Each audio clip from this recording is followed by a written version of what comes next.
이 부활을 놓고 생각할 때 육체적인 부활도 있고 또 실존적인 부활도 있습니다. 육체적인 부활은 죽었다가 사는 부활입니다. 실존적인 부활이라는 것은 살아있지만 죽고자 하는 자가 체험하는 특별한 부활의 능력입니다. 우리가 육체적인 부활을 소망하는 사람으로서 이 땅에 사는 동안에 실존적인 부활의 능력도 체험할 수가 있는데 어떻게 그것이 가능하게 되었을까요? 오늘 본문 고린도전서 15장은 부활장으로 널리 알려져 있죠. 부활장이라는 것은 부활을 특별히 다루고 있는 한 장이라는 뜻입니다. 이 부활장에 나오는 내용을 전체적으로 포괄해서 살펴보면 우선 예수 그리스도의 부활이 확실한 증거가 있다는 겁니다. 흔히 생각하기를 우리는 덮어놓고 예수 믿는다. 그런데 그 말씀은 틀렸습니다. 우리는 증거를 열어놓고 예수를 믿습니다. 예수를 믿는 증거가 어떤 증거보다 더 확실한 증거입니다. 예수께서 우리에게 복음의 증거를 확실히 보여주실 때 가장 확실하고 가장 강력한 증거가 부활의 증거입니다. 예수께서 부활하셨다는 증거가 분명히 있습니다. 그것이 무엇입니까? 정황 증거라는 것이 있죠. 정황 증거라는 것은 빈 무덤이에요. 여러분이 대충 책을 읽으셨거나 들어서 아시겠지만 석가모니는 주전 BC 5, 6세기에 80세를 일기로 세상을 떠났습니다. 그리고 화장이 되어서 그 무덤이 지금도 존재하고 있습니다. 마호메트는 AD 주후 632년 6월 8일에 세상을 떠났고 사우디아라비아에 그 무덤이 아직도 있고 전 세계에서 무슬림들이 그 사우디아라비아에 있는 그 무덤을 향해서 참배하러 모여들지 않습니까? 예수 그리스도도 죽으셨는데 AD 30년 혹은 학자에 따라 33년 보지만 분명히 예수 그리스도께서 죽으셨습니다. 석가모니도 죽었고 마호메트도 죽었고 예수께서도 죽으셨는데 앞에 두 사람과 예수 그리스도는 확실히 다릅니다. 왜냐하면 앞에 두 사람의 경우는 무덤이 비어있지 않지만 예수 그리스도의 경우는 무덤이 비어 있습니다. 이 빈 무덤이라는 것은 정황 증거예요. 물증은 아니지만 부활의 정황 증거라는 것입니다. 무덤이 비었다는 것은 사람이 시체를 훔쳐갔을 수도 있고 또 사람들이 말하는 대로 죽었다고 하라는데 서늘할 때 깨어나서 일어났다 이런 것도 될 수 있겠지만 또 부활하셨다는 증거도 될 수 있기 때문에 정황 증거라고 하는 것입니다. 이 정황 증거가 진짜 증거가 되려면 물증이 있어야죠. 물적인 증거가 있어야 합니다. 물적이란 증거를 제가 피지컬, 신체적 증거라고 했는데 물질의 증거보다 피지컬, 예수님의 몸, 부활하신 몸의 증거를 말하는 것이죠. 물적 증거는 부활하신 예수님께서 나타나셨다는 것입니다. 그래서 사람들이 부활하신 예수님을 만나 뵀다는 것입니다. 예수 그리스도께서 여인들에게도 나타나셨고 남성들에게도 나타나셨습니다. 자신을 추종하는 자들에게도 나타나셨고 자신을 가장 반대하던 바울에게도 나타나셨고 자신을 불신했던 동생 야고보에게도 나타나셨고 자기가 특별히 사랑하셨던 사도 요한에게도 나타나셨습니다. 예수께서 나타나실 때에 새벽에 나타나시기도 하시고 부활하신 예수께서 낮에 나타나시기도 하시고 저녁에 나타나시기도 하시고 밤에 나타나시기도 하셨습니다. 예수께서 나타나신 장소를 보면 동산, 예수께서 묻히셨던 동산에서 나타나시기도 하셨고 길에서 나타나시기도 하셨고 바닷가에서 나타나시기도 하셨고 방에서 나타나시기도 하셨습니다. 예수께서 부활하셔서 여러 사람들에게 나타나셨고 여러 시간대에 나타나셨고 여러 장소에서 나타나셨는데 한 번은 동시에 500여 명에게 나타나셨습니다. 그 500여 명 중에 태반이 바울이 고린도전서를 집필할 당시에 살아 있었습니다. 만약에 법정에서 증언하라고 하면 300여 명이 내가 이 두 눈으로 부활하신 예수를 보았습니다. 나도 내 이 두 눈으로 보았습니다. 하는 사람들이 300여 명이 넘을 정도였다는 것이죠. 이것이 물적인 증거입니다. 예수께서 부활하셨다는 물증이 있기 때문에 예수께서 죽었다가 서늘할 때 깨어나셨다? 그거는 말이 되질 않아요. 왜냐하면 예수께서 죽으시고 난 후에 그 죽음을 군인들이 확인을 했고, 또 죽음을 확인해서 로마 황제의 도장을 찍어서 무덤을 만들었기 때문에, 또 향료를 35kg이나 되는 향료를 일일이 죽음을 확인하고 세마포 여기저기에 다 넣었기 때문에 그것은 분명하게 예수의 죽음을 증언하는 것이죠. 장례가 된 것입니다. 그러니까 서늘할 때 깨어났다 기절설은 틀린 말이죠. 그리고 예수의 시신을 누가 훔쳐갔다 하는 것도 틀린 말이에요. 왜냐하면 제자들이 다 겁이 나서 도망친 상태였고, 로마의 군인들이 지키고 있었기 때문에 로마의 군인들이 예수의 시신을 놓치면 바로 사형 선고를 받아요. 그런 상황에서 공포에 사로잡혀 있는 제자들이 와서 훔쳐갔다? 말도 안 되는 거죠.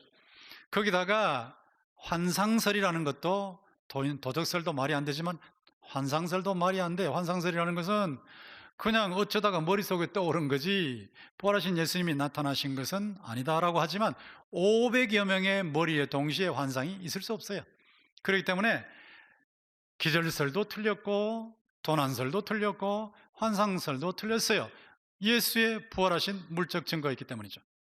이 물적 증거가 또 뒷받침되는 증거가 있습니다. 그것이 바로 결과 증거라는 것입니다.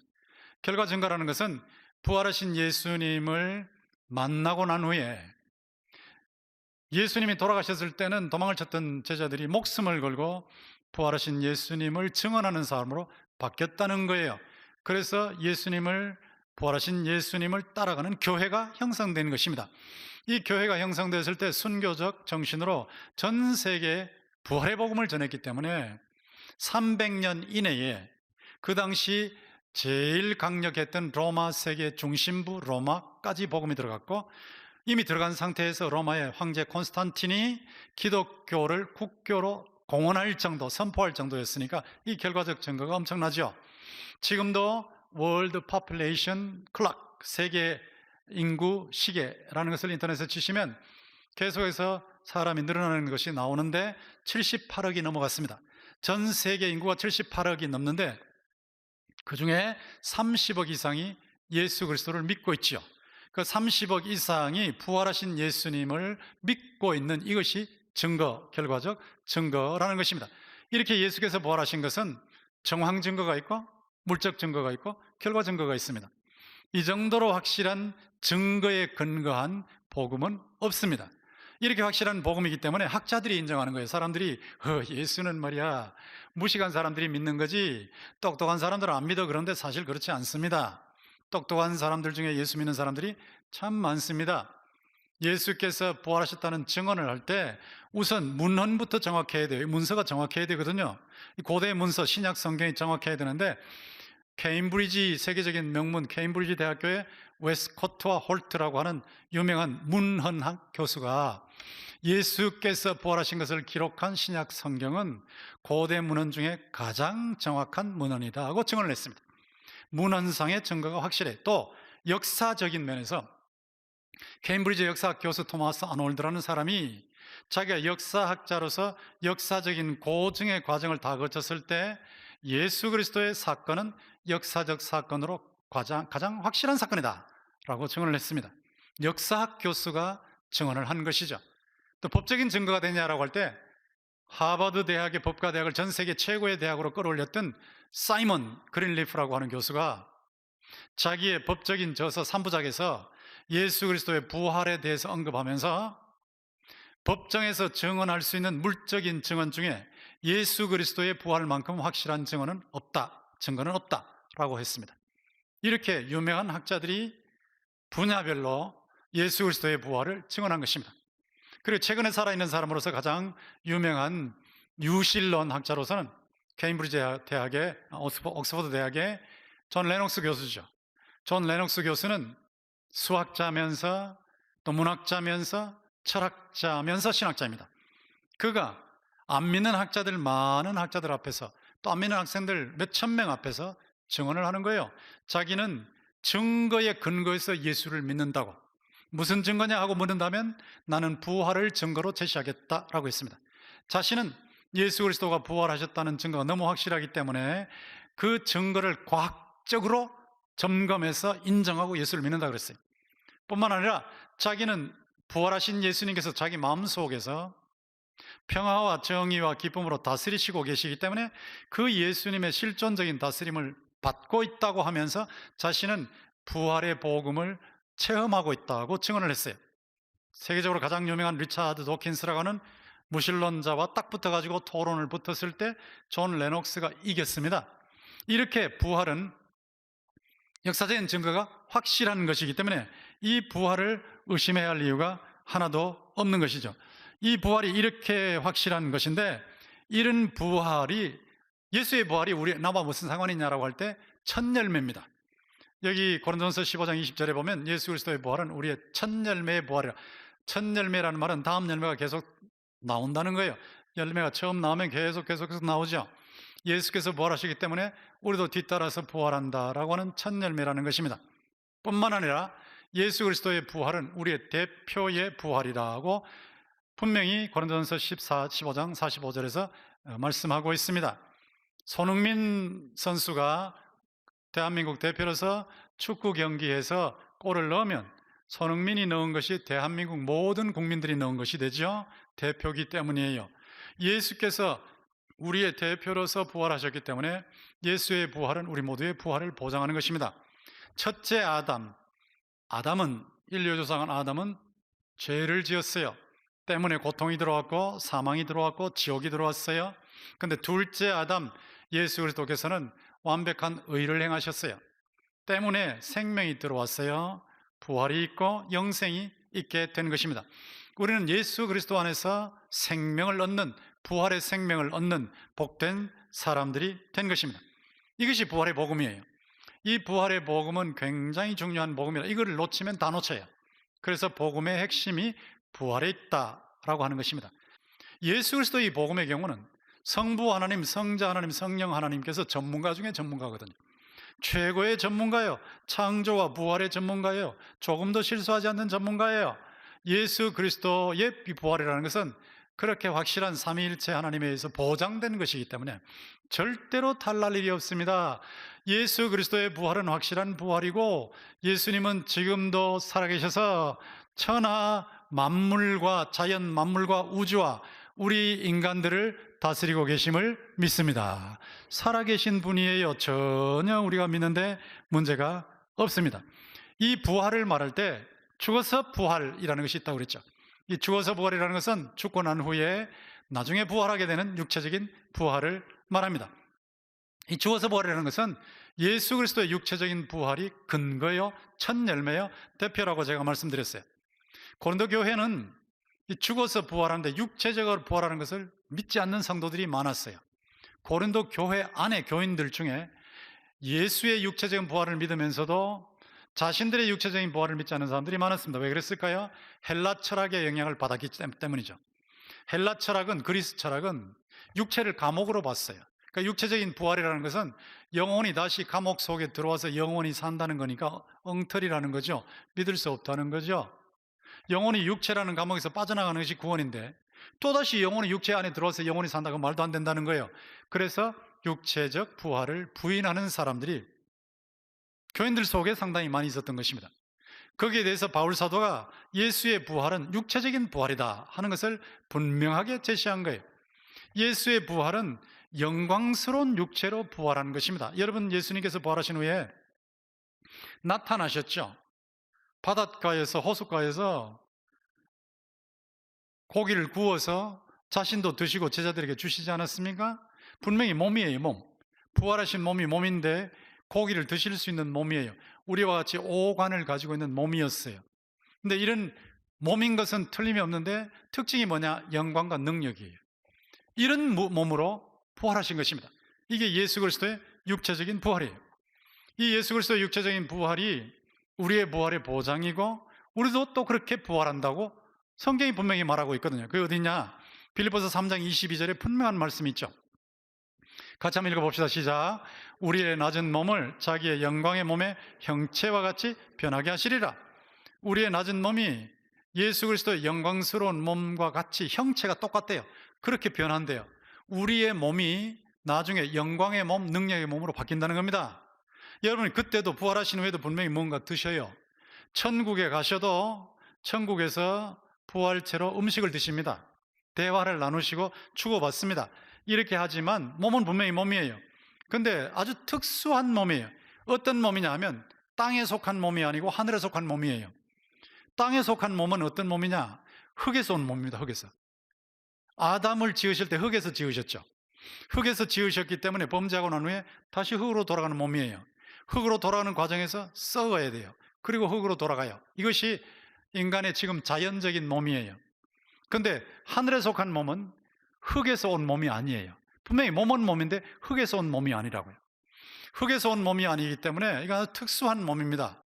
그리고 약한 몸이 강한 몸으로 바뀌고 천한 몸이 아주 귀한 몸으로 바뀌고 자연체가 영성체가 돼요. 우리 몸속에 성령이 들어와 계신단 말이에요. 성령이 들어와 계셔서 예수 믿는 사람 속에 성령이 있기 때문에 이 속에서 생명을 일으키시는 거예요. 부활의 능력으로 작용하시는 거예요. 그런 몸으로 바뀌어요. 그렇게 바뀌면서 썩지도 않고 죽지도 않는 몸, 그게 영광스러운 하늘에 속한 몸이라. 이 세상에서 살 수 있는, 여러분 지금 이 몸은 세상에 살기에 적합한 몸인데 예수님이 재림하실 때 여러분의 몸은 하늘에서 살기에 적합한 몸으로 바뀌어버려요. 이런 영광스러운 몸으로 바뀌는데 그것을 오늘 52절부터, 자 51절부터 나와있죠. 51절부터 보시면 15장 51절에 마지막 나팔에 순식간에 호련이 다 변화되리니 나팔 소리가 나며 죽은 자들이 썩지 않을 것으로 다시 살아나고 우리도 변화되리라.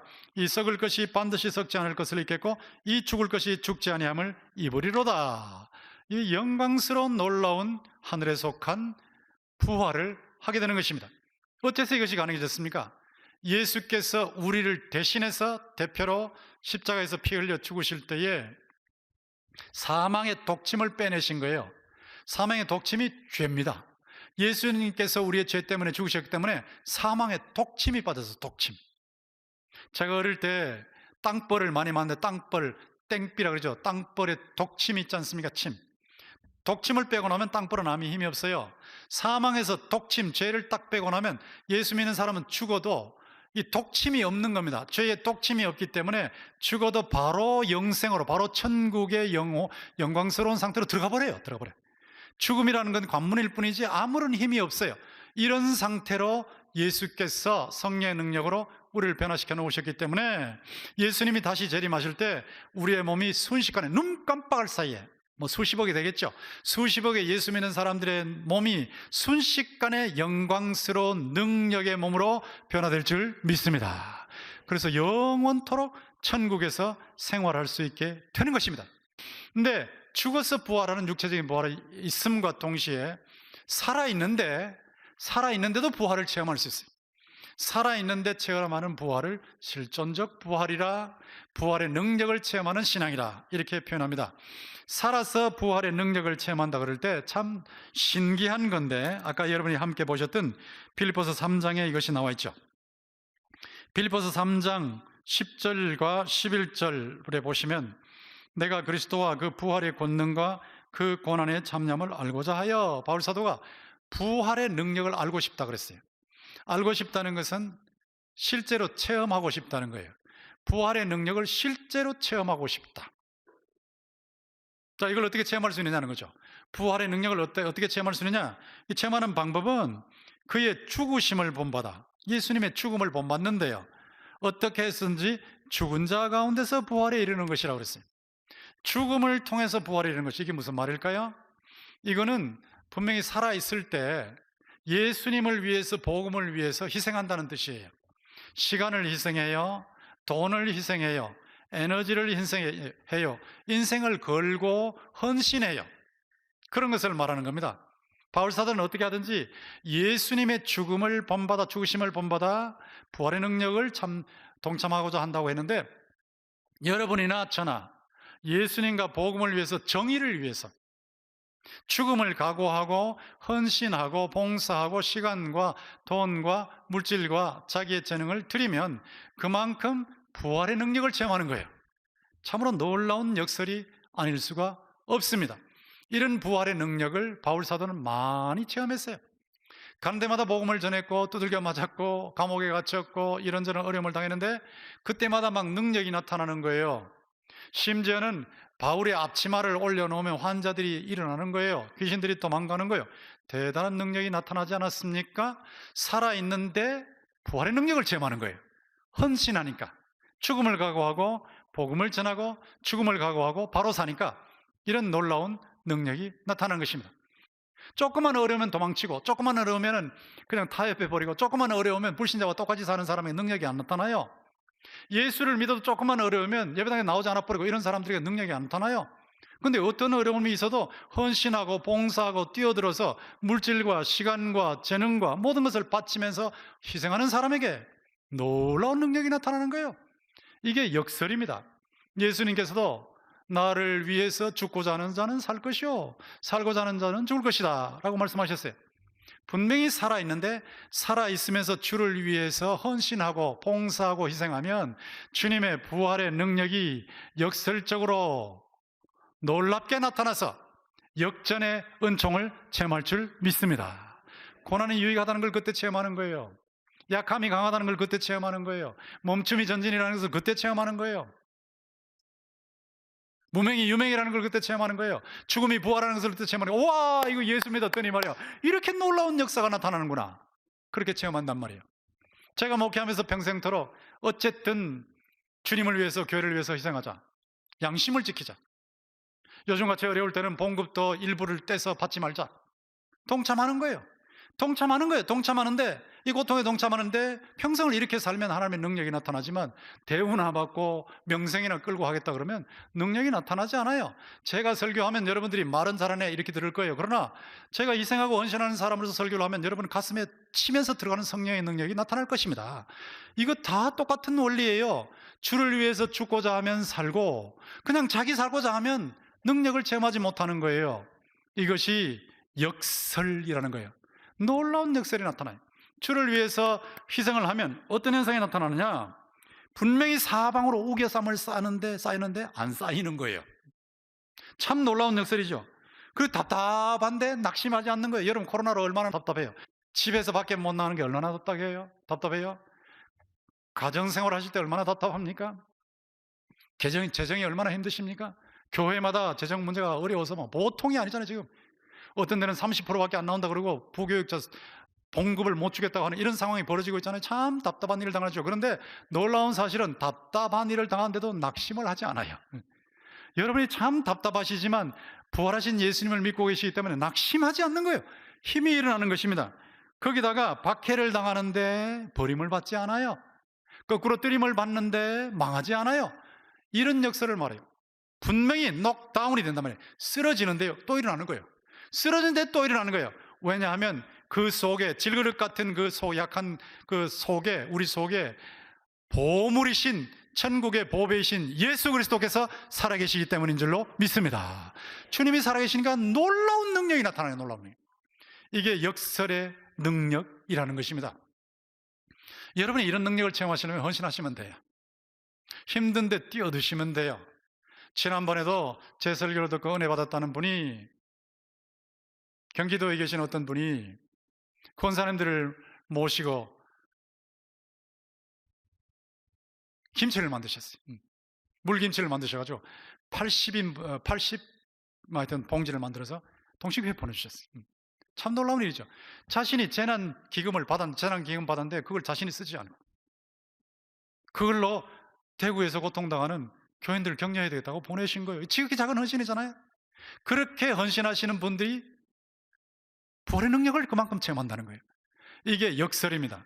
죽어서 부활하는 것이 육체적인 부활이에요.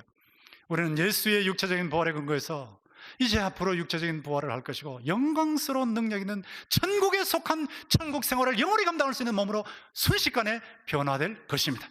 이런 놀라운 희망을 가지고 우리 현실 속에서 작은 부활을 체험하면서 실존적 부활, 주를 위해서 시간을 헌신하고 물질을 헌신하고 부활절 헌금을 드릴 때도 정성을 다해서 드리고 재능을 드리고 이렇게 해서 주님 앞에 헌신하는 중에 실존적 부활의 능력을 체험하시는 여러분 모두가 되시기를 주님의 이름으로 축원합니다.